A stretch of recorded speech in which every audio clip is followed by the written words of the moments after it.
Oi, turma. Vamos continuar aqui nosso papo de envelhecimento do sistema cardiovascular. Lembrando que da última vez a gente falou principalmente do sistema de envelhecimento vascular, né? E da teoria dos telômeros, todo o aporte genético aí da questão, né? Só relembrando aí o que a gente viu da última vez. A influência da diminuição do comprimento dos telômeros na senescência celular, né? Como que esses telômeros diminuem de tamanho,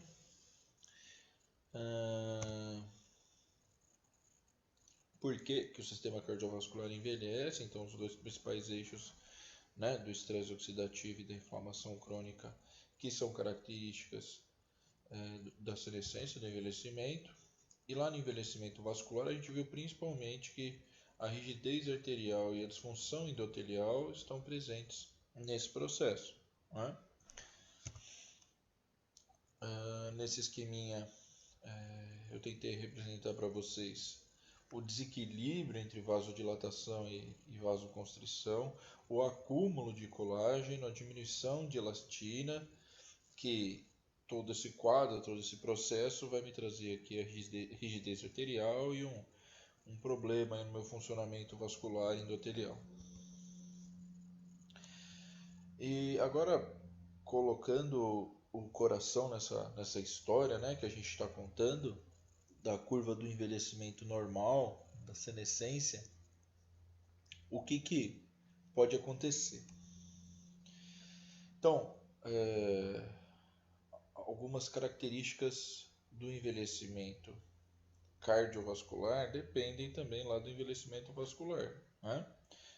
Até porque a gente sabe que temos coronárias, artérias importantes aí irrigando o meu miocárdio.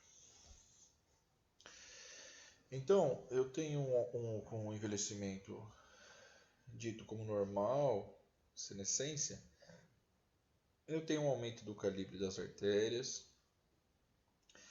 Eu tenho uma diminuição de miócitos, né? Vamos lembrar o que é miócitos, são as células do meu miocárdio, né? Então são essas fibras musculares aí do meu miocárdio, né? Responsáveis pela contração. Só que aí o organismo, o corpo é muito inteligente e ele faz uma manobra, né? Qual é a manobra que ele faz? Então, a perda de miócitos, a diminuição de miócitos aí, que pode ser denominada como uma hipoplasia, né? Ela é compensada, então pensando em quantidade de fibra, né? Então, uma hipoplasia, ela é compensada por uma hipertrofia dos já existentes. É uma resposta fisiológica normal do envelhecimento, né? A hipertrofia desses miócitos, né? Eu tenho rigidez dos vasos, né? Então, como eu falei, o envelhecimento vascular vai estar bem ligado com o cardio, né? Se eu tenho uma rigidez de vaso, se eu tenho uma menor complacência do meu vaso, eu tenho mais dificuldade para minha bomba, né? Tem um retardo de enchimento ventricular, que é compensado por uma sístole atrial mais forte, devido à hipertrofia dos meus miócitos. Essa diminuição da complacência é mais ou menos a diminuição da capacidade dela de se modificar em relação a tamanho, elasticidade. A complacência deixa ela refere-se à flexibilidade desse vaso. Tem uma remodelação de câmara ventricular, um acúmulo de colágeno, como a gente já viu. E eu tenho aí, para parâmetros autonômicos, a diminuição de débito cardíaco e frequência cardíaca, principalmente pela diminuição lá da sensibilidade dos meus receptores beta-adrenérgicos, né, atriais. São os receptores aí que estão sinalizando, estão recebendo o sinal via simpático, no caso, né, adrenérgico, para o batimento cardíaco. Né? Então a gente vai ter uma diminuição do meu batimento cardíaco. Então, em relação à parte cardiovascular, a gente tem esses parâmetros aqui acontecendo no envelhecimento dito como normal, né? E essa imagem que eu tinha colocado no final da última aula,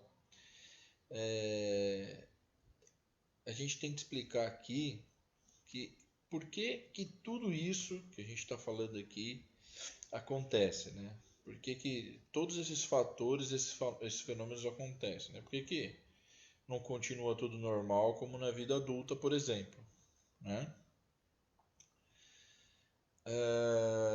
E aí a gente tem as teorias e fenômenos envolvendo esse envelhecimento cardiovascular, né? Então, tentar falar um pouquinho de cada uma delas aí, que são essas quatro que estão em volta aí do envelhecimento cardiovascular, pensando que essas duas aqui estão intimamente ligadas, né? Então, a gente já falou aí dessa senescência vascular endotelial, né? Principalmente lá na última aula. Então, aqui a gente tem outros processos que influenciam o envelhecimento cardiovascular. Então, um deles é a senescência endotelial, né? E dos meus vasos. Como se dá essa senescência? A gente viu lá na última aula falando só de envelhecimento vascular, né? Então, a gente viu os fatores que podem levar a esse envelhecimento vascular. Juntando com o cardio, né, a gente sabe que o envelhecimento vascular vai influenciar no envelhecimento cardiovascular. A gente tem outros fenômenos, né, como mudanças epigenéticas, instabilidade genômica e estresse oxidativo mitocondrial, né? Então, só para a gente ter uma base, o que vem a ser esses processos aí que envolvem o envelhecimento cardiovascular, né? Por que tudo isso, voltando aqui, por que tudo isso acontece, né? Então, em relação ao estresse oxidativo mitocondrial, primeiro só vamos lembrar, mitocôndria faz a respiração da minha célula, tudo bem? Seja qual célula que eu estiver falando aqui. Então, vamos pensar principalmente do sistema cardiovascular. Então, o estresse oxidativo mitocondrial vai levar a uma disfunção mitocondrial, né? Então, esse estresse é um importante contribuidor para a senescência celular. Se ele vai levar a uma disfunção mitocondrial, eu vou ter problema de funcionamento celular, problema de energia para minha célula trabalhar, vai dar problema em todas as organelas, inclusive, infelizmente, o núcleo, que é onde eu vou ter processos como apoptose, nascimento de outras células, regeneração, reparação de tecido. Tudo bem? A alta formação de produtos reativos, essa mutação de DNA que eu disse, decorrente da disfunção da minha célula pelo estresse oxidativo mitocondrial, e aí desenvolver múltiplos caminhos de morte celular, né? Então, é lógico que o estresse oxidativo mitocondrial, só voltando um pouquinho aqui, vai afetar o envelhecimento cardiovascular. Se o estresse oxidativo mitocondrial é um importante contribuidor de senescência celular e meu sistema cardiovascular, falando genericamente, de grosso modo, tem células como os miócitos, eu tô provocando aí via estresse oxidativo apoptose, que é a morte da minha célula. Eu estou provocando via estresse oxidativo mitocondrial inflamação. Então, o estresse oxidativo mitocondrial está intimamente ligado ao envelhecimento cardiovascular. Tudo bem. E essa instabilidade genômica nada mais é do que a junção desses fatores aí de mutações, que aí nas mutações genéticas eu estou mexendo com sequência de DNA, então eu vou estar sintetizando organelas, enzimas ou células alteradas, até pelo dano químico causado a esse DNA, também podendo ser decorrente de fatores externos, e essas alterações epigenéticas, né, que não chegam a modificar o meu DNA, mas modificam a função a ativação ou não desse gene, né?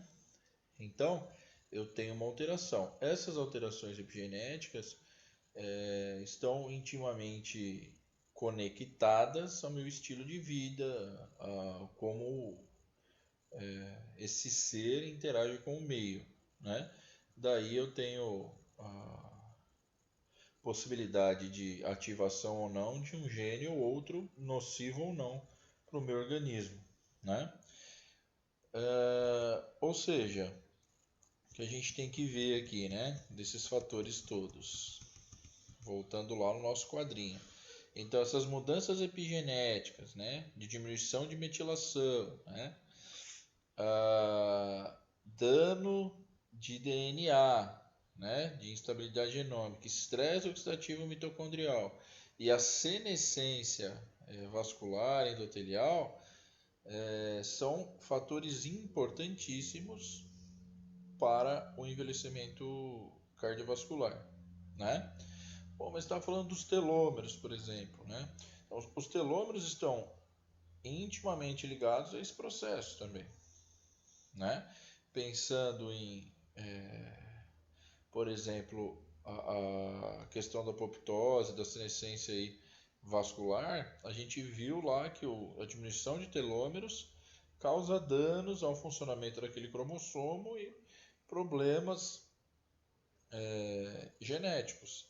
Então, eu também vou ter comprometimento via a teoria dos telômeros. Mas o que a gente tem que pensar quando a gente está vendo teoria, mas qual que é a teoria que explica o envelhecimento, né? A gente vê, vendo teoria por teoria, sistema por sistema, que não é simples a resposta e que os sistemas se conectam.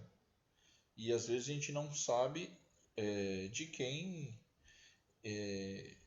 vem o erro, onde está a culpa, de que sistema e de qual teoria, porque elas vão se conectar, o estresse oxidativo com a inflamação, com as mudanças genéticas.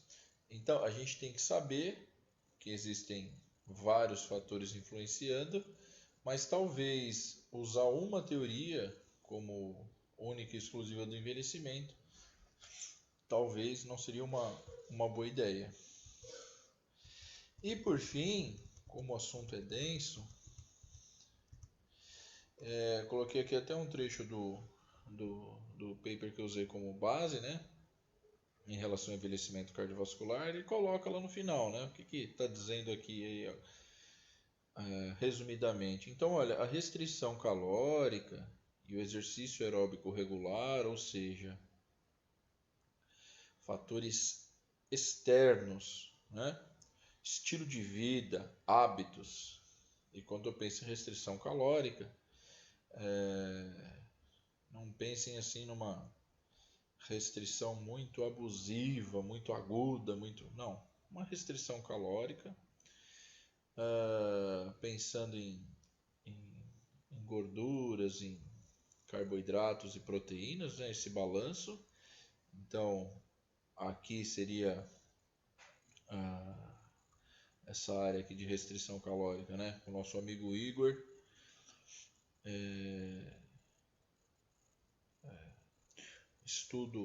A área de estudo dele, né? Exercício aeróbico regular. Então, não se coloca exercício intenso aeróbico, né? Apesar de terem estudos falando sobre, mas exercício aeróbico regular, porque se a gente mexe com intensidade, a gente mexe com um monte de parâmetro, mas é legal a discussão. Então, tudo isso podem atenuar sinais de envelhecimento vascular, né? Por dentre outros aí, a biogênese mitocondrial. Então, lembra que a gente viu lá estresse oxidativo mitocondrial, disfunção mitocondrial? O exercício promove a biogênese mitocondrial, formação de novas mitocôndrias. Consequentemente, melhora desse sistema. E melhora da resposta antioxidante via exercício. O poder que o exercício tem é antioxidante. Mas, a partir de agora, né? A gente não vai falar só disso em relação ao exercício. Para a próxima aula, para finalizar o sistema cardiovascular, a gente vai ver o que tem de trabalho aí, os melhores trabalhos relatando, estudando e verificando influência do exercício e saúde cardiovascular, né? Tudo bem? Obrigado até aqui. Um abraço.